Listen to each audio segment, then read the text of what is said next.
muscles to beat somebody up again when you want to wake up. Herod says to the priests and the scribes of the Jews, now this is a heathen king, calling for priests, not because he wants to change his life, he wants to secure his office. And pastors are getting happy, Brother Boris. The president called for me, the senator called for me, but you leave and he's not changed. He just wants information to execute a plan that is detrimental to your future because it's your king he's after. And the chief priests and scribes showed up. I know they felt important. I'm going to the king. I can imagine telling them, don't you disturb me. I'm going to the king. I'm going to Herod. Yes, chief. Yes, king. And the king said, why don't you tell me where this child is to be born? Oh, we can tell you that he's to be born in Bethlehem. So the priests and the scribes have information, but they don't have manifestation of the power of God. Because they're supposed to know from the go-ahead that this man is up to no good. If we heard that somebody has been born king of the Jews, why would the king be so interested in who he is?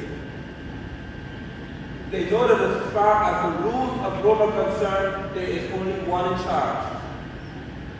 Anyone who threatens his authority is dead. Yet, they felt so important to go to tell the Herod, he is in Bethlehem. Herod said, thank you very much, boys. You served your purpose, no leave. And they left. So now, we go to verse number 5. So they said to him, he's good born in Bethlehem of Judea. Watch this. For thus it is written by the prophet that they know the prophecy. They're reading the scriptures. But you, Bethlehem, and in the land of Judea, are not the least among the rulers of Judah. For out of you shall come a ruler who will shepherd my people Israel. So they know the prophecy. They know prophecy. They don't have power. They know prophecy, but they don't have power. They know prophecy, but they have no power. Let me ask some of you a question. Let me introduce this guy to my co-workers in part of this room. Let me ask you a question. Of what benefit is a person, a pastor, a preacher, a bishop, an archbishop, a reverend, or bishop, whatever you call it, of what benefit is he or she to you if they know the book but can't manifest power? Can you read? You know if you can read? You can read? So then you can open the Bible and read for yourself, right? So if I can read and you can read, who's more important?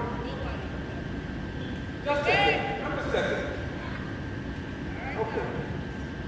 If you are illiterate and you got a problem, you need me to read for you. But if you can read for yourself, of what benefit is somebody else who just regurgitates what you have read? But if you are in a company of someone who says, and you shall lay hands on the sick, and they shall recover, and you see the person lay hands on the sick, and they are recovered, you have a transition from information to manifestation. That is what I ask God to give me as a pastor. Not information. You can go to all the Bible school and seminaries you want, but seminary doesn't give you power. That's right. So they said it. Now what verse 7? Then Herod, when he had secretly called the wise men, did he secretly call the priest? No, he called them in public. So why is the secret with the wise men? Because now he's about to show what his true colors are. Okay, I know the city in which a child was born. But these priests and scribes are not wise enough to know who the child is and where the child is. That's right. Okay. Some leaders in church have a general idea as to what's happening in the spirit. But it takes wisdom to tap into the exact location and say, this right here is what God has said. You don't find it as there. It takes wisdom of an unknown nature to know exactly what God is saying about a particular person in a particular place. If it's a star And the priests couldn't follow the star, they could only read the book. So he said, priests can help you with accuracy. They could help you with general knowledge. But I need accuracy now because there's only one child. So he secretly called the wise men and he said, now tell me what time the star appeared. And he sent them to where? Verse 8. Bethlehem. Why he sent them to Bethlehem? Because he already knows the name of the city. He said, go to Bethlehem and search carefully for the young child. And when you found him, bring back word to me, that I may come and worship him also. If these men were foolish, they would have gotten into trouble. The first thing to ask yourself if you're wise is why you want to make me secret. Now, so you're this man of God, or man of God, you got all this power inside you. Why is it that I must get to my office when nobody else sees the God?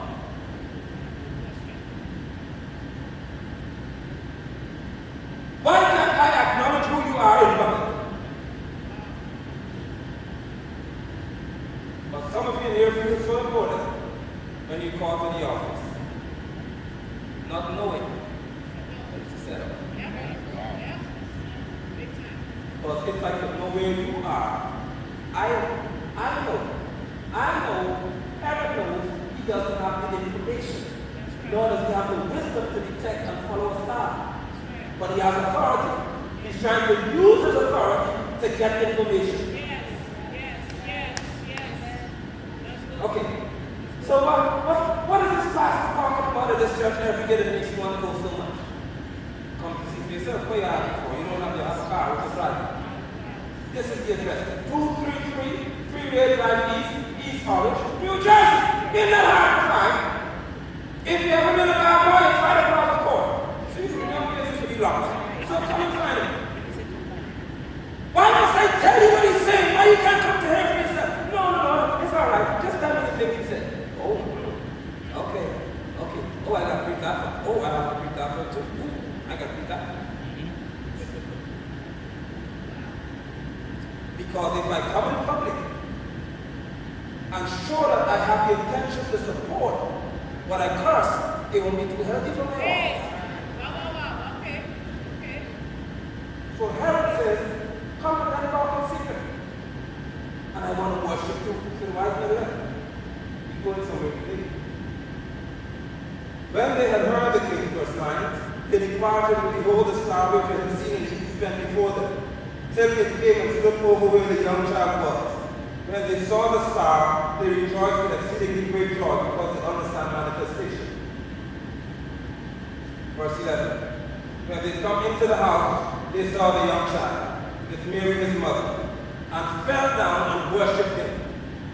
And when they had opened their treasures, they presented gifts to him, gold, frankincense, and myrrh. Now this is for the worshippers in the house. When they had opened their treasures, that's when they presented gifts. Those of you who dance and sing and you're so gifted in the use of the Lord, look at when the gifts were presented. After the treasure was opened. Some of you are presenting gifts with the treasure still closed. Because you're not letting God into certain places of your life.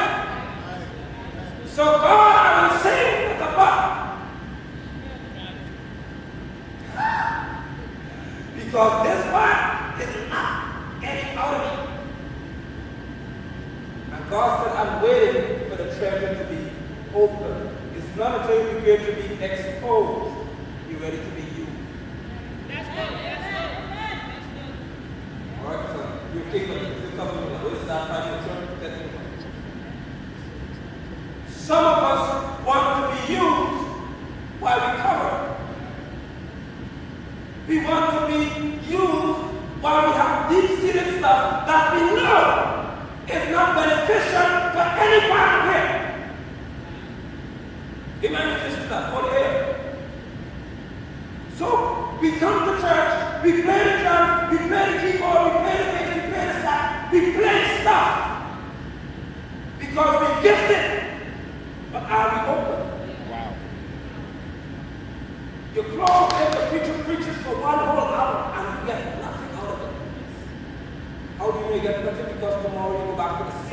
keeping lifestyle. Right. I'm about to draw a red line here. I told you that a month ago. That by the quality of your life, you shall function on this earth. That's right. That's right. That's right. If the singing section has to be left without a person, if the music section has to be left without a person, you shall only present your gift when your treasure is open. If you got lost treasures and secret numbers, not in here. That's right. That's right. Holiness. Yeah. You won't be girlfriend? Treasure are open, gifts are presented. Then being divinely warned in verse 12, in a dream, that they should depart and not return to Herod. They departed for their own country another way. That's wise men. That's wisdom. Church people need it. They could have easily said, that's the king, God, we don't play with that. We have to go back to the king. That's a palace. They weren't impressed with his environment. They were warned about his behavior. I don't care who the king is. Don't be impressed by the policy. Look at his motive. Look at his study his motive. Hear God with every invitation. That's right. That's right. Let's go on. Now when they had departed, behold, an angel of the Lord appeared to Joseph in a dream, saying, Arise, take the young child and his mother, flee to where? I thought Israel came out of Egyptian bondage. How could God tell me to take the king of the Jews back into the land where they were captive? How could this happen, God? Because I am being hidden from manifestation. He said, go back down to Egypt. Let them think that you sunk so low that you no longer have any power. And hide in Egypt. Hide in the place where they feel you're finished. Because I'm going to keep you in hiding until a particular period. So you can understand why you've been going down in this year. God says you're being hidden from manifestation. Listen to me. He said to Joseph, carry the one who was born king down to Egypt. Because God said to tell one of you here, maybe one only I have to talk to today, that your downward movement is temporary inconvenience for upward progression. I just said something to listen here. Your downward movement, the money been going down, your patience been going down. He said your downward movement is only a temporary inconvenience for your upward progression. Don't curse when you're going down. Don't curse when you're going down. Go down, praise Him. Go down, blessing God. Don't curse when you're going down. If you understand how God works, don't curse when you're going down. You don't cry when you're going down. You go down to Egypt. Because there's Herod who has authority, who knows at the moment, if I could strike now, this child will never become an adult king. So for Herod, timing is very important. And God said to tell some of you, even if I have to take you back down to Egypt, you're not going in bondage. You're going in inconvenience. All right, let me say it. Because some of you feel Egypt is bondage. He said, no. This time, Egypt for you is a place of temporary inconvenience. Egypt will have no power over you. Egypt has no rulership over you. You are just waiting because Herod doesn't expect you to be there as a king. So they're looking at your life and saying, I know God and call him. I just know the matter of time before he brought over God's head. Right. Just assume, because she's going through stuff right now, she isn't taught. He said that is my method of hiding you from manifestation. You're being hidden from future manifestation. God, everybody has been called to preach right. I'm only scared because I'm hiding you at the moment for manifestation. And then everybody else that they got this far, suddenly somebody should whoop past them all, and you go way ahead of the bunch. And they say, where did she come from? Where did he come from? He came from Egypt because he was right. He came from Egypt when he began dancing in Herod's palace. She was willing to take the Egypt experience. She was willing to be abused in Egypt, to be considered nobody in Egypt, to be told you are a Jew, you don't belong here. And say, God, I will take all the And I take all the inconvenience because in a matter of time, I shall be manifested in my true glory. Hallelujah, somebody. So Jesus has to go down into Egypt. The one who was born king has to be carried. You didn't hear me, people. The one who was born king has to be carried by somebody else. Don't think you don't need people in your life. As great as you think you are, Jesus needed somebody at that moment to help him. Why do you feel in the church we don't think that we need nobody? As tough as you think you are, young lady, you need somebody in your life to help you to get through your giddy phases.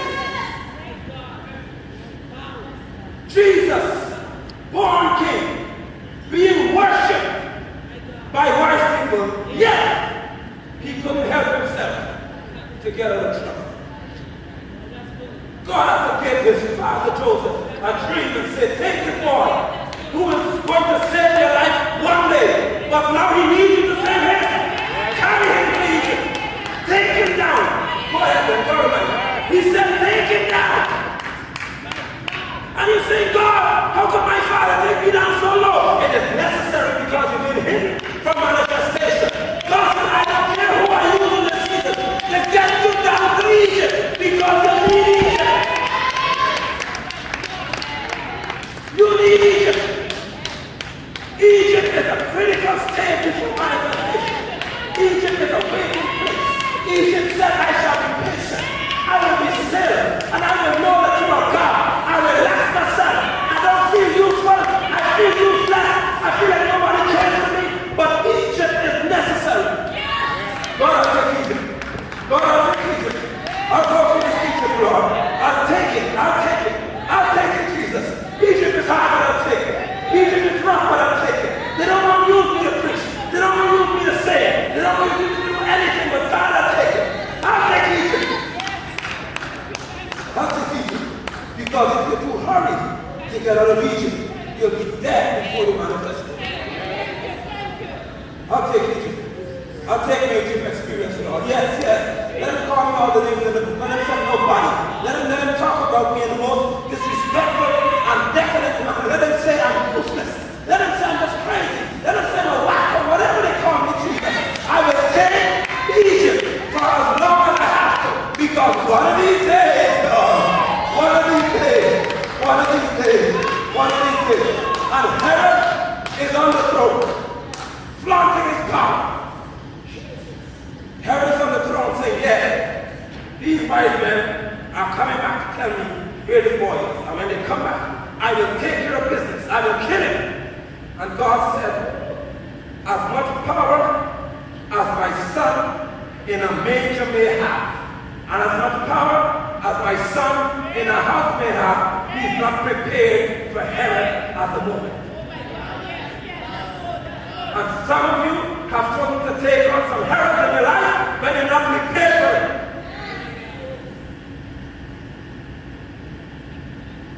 He said, if only you could listen to me and stay in hiding instead of confrontation, you would have been alive and well today. But much of the progression got put on stagnation because you rushed into Herod's office when you weren't ready. Jesus is in Egypt. His mother is in Egypt. His dad is in Egypt. Herod is still on the throne. Some of you are in Egypt.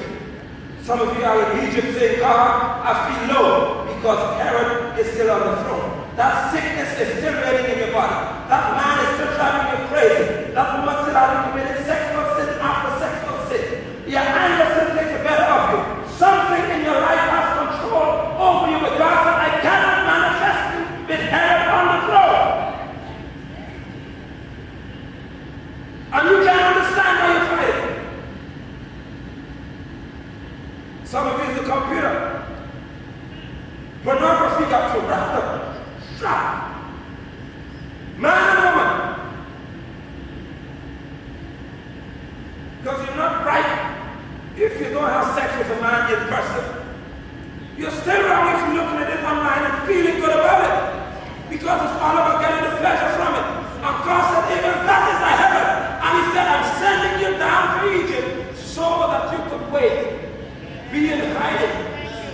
be crippled for a while, be inconvenienced, be uncomfortable for a moment, because I'm about to do something significant in your life.